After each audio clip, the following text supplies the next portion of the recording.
آهنگ جدید اجمل زهین با غزال نایت و رقابت غزال نایت با آریانا سعید. این آهنگ دوگانه چی تاریخ نشر خواهد شد و رابطه جالب اجمل زهین با آریانا سعید. من در این ویدیو پیرامون این موضوعات خواهم پرداخت، پس در ادامه با من باشید.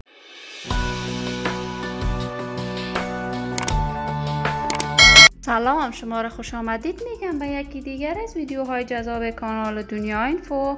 برای حمایت از من علامت سابسکرایب را فشار دهید تا از ویدیوهای دیگر کانال من هم آگاه شوید. اجمل زهین هنرمند خوش صدا، خوش سیما و نام آشنا در میان هنرمندان جوان و تازه کار کشور است.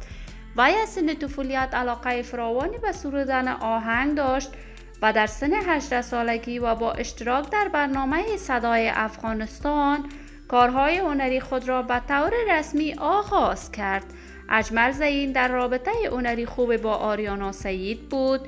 وی با کمک آریانا سعید توانست به شهر لندن برود و در آنجا هم مانند قبل به کارهای هنری خود ادامه داده است. جدیداً اجمل زهین رابطه هنریش با آریانا سعید از هم پاشیده و برخلاف میل آریانا سعید خواسته با غزال نایت آهنگ دوگانه اجرا کند. غزال نایت با جبین گشاده سرودن آهنگ دوگانه با اجمل زهین را پذیرفته است و اجمل زهین قرار است آهنگ عاشقانه ای را با غزال نایت در ماه جولای سال 2024 نشر کند. غزال نایت همیشه در رقابت هنری با آریانا سعید بوده است و همیشه خواسته یک گام جلوتر از آریانا سعید باشد.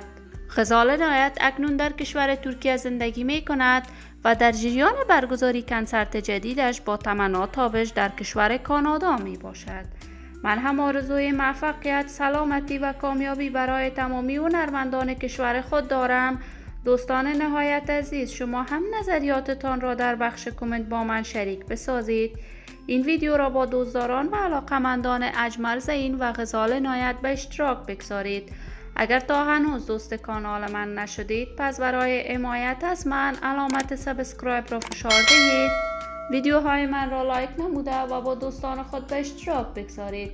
سلامتی شما عزیزان آرزوی من است. تا درودی دیگر، بدرود.